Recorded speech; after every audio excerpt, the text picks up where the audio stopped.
I'm Marilyn Kelly from Michigan. I'm currently a distinguished jurist in residence at Wayne State University Law School in Detroit.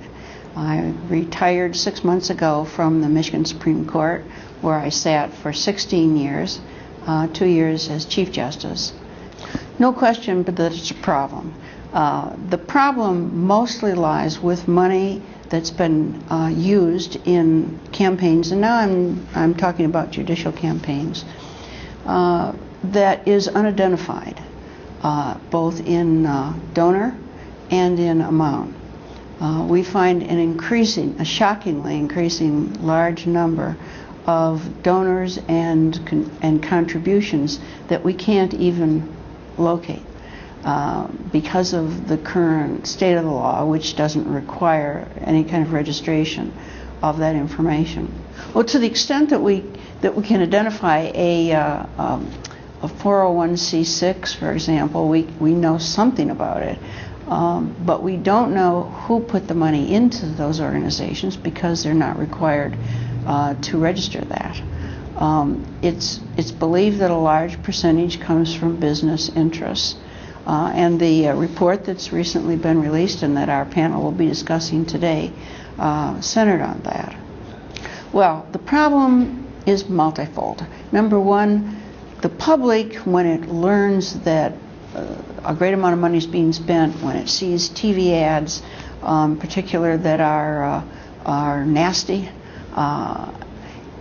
begins to distrust the judiciary, begins to distrust the people who are sitting on the cases that come before them, in the belief that those people, with all that money pouring in, couldn't possibly be independent, couldn't possibly be impartial. That's the appearance of impropriety, if you will. And then there's a question of the reality of it. It seems to me it's very possible that some justices are, and judges at lower courts, are influenced by the fact that money is being spent to either help them or defeat them. It seems also that they may come with some predispositions that are reinforced by the fact of that money being spent, with the result that they're more prone to make rulings that are not so impartial as they should be.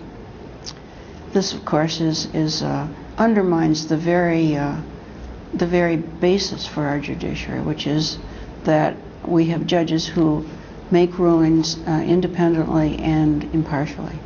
This is a subject for hours of discussion, but let me condense it as I can. I headed a task force, a bipartisan task force in Michigan, which began working 2 years ago, and Sandra Day O'Connor was the honorary chair. Judge Jim O'Brien, from formerly of the Sixth Circuit Court, and I were the chairs. We had 24 people. They came from the legal world, they came from the business world, the education, the politics and legislative world. They were evenly divided, Democratic and Republican. We spent an entire year working. First 6 months we spent studying the problem, and the second 6 months coming up with recommendations, which we published in April of last year.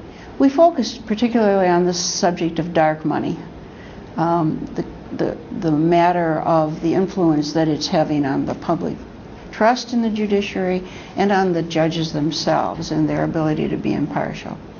We recommended changes in the Michigan campaign finance laws, which could go a long way toward correcting the problem by requiring people who donate to be identified by name, not by the name of an organization like Citizens for a Better Court, but by the actual names of the people or organizations that gave the money, together with the amount of money, all of which would have to be reported in time for it to be made known to the public before Election Day. That was one set. Another set of recommendations had to do with the public's knowledge about candidates. We realized that many people don't vote for the nonpartisan or the judge positions. We believe they do it partly out of a lack of knowledge about them and a reluctance to just guess. As many as a third of the people who actually go to the polls and vote skip the nonpartisan ballot.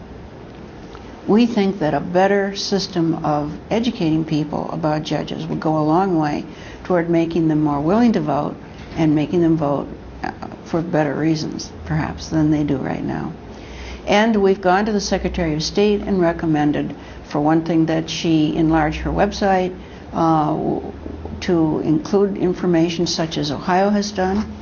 And we've also recommended that she send out to all registered voters a comprehensive and meaningful election guide. A third recommendation has to do with nasty ads. We've recommended an independent commission be formed which would study ads at the time that elections are going on and report to the public on which ads are just plain outright lies, which ones shade the truth, and which ones are effectively accurate as far as they can tell. We know this can be done. It's been done in some other states. Our commission heard some presentations from at least one person in another state where this is done very effectively. Another recommendation is that we change Michigan's Constitution to do away with a provision that requires that everybody who's on the bench leave after they reach age 70 and their term ends. So someone can serve into their 70s, but as soon as their term is over, they can't run again. And then the fifth recommendation is that Michigan do away with the partisan nature of nominating justices for the Supreme Court.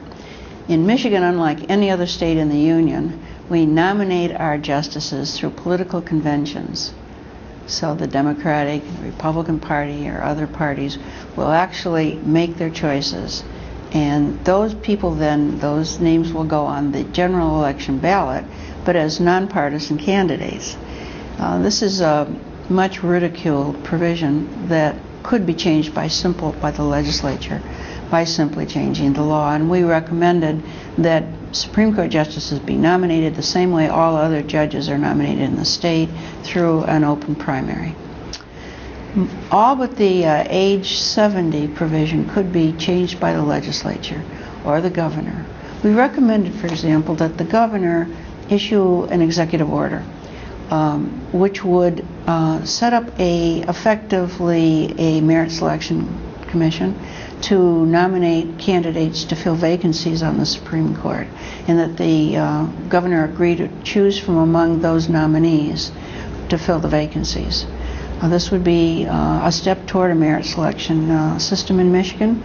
It might show Michigan citizens how well such a system could work, but it, in any event, would be an open system whereby the public would know who's being considered and why. Things would be done in the sunlight, so to speak. Whereas today, the governor, however impartial the governor might be and however many mechanisms the governor might use in order to make selections to fill vacancies, there's absolutely no check and balance on the governor's choice. And the governor can simply choose a high contributor to his own campaign, or a good friend of a high contributor, somebody who maybe for whatever reasons the governor would like to see on the bench, even if those reasons aren't appropriate.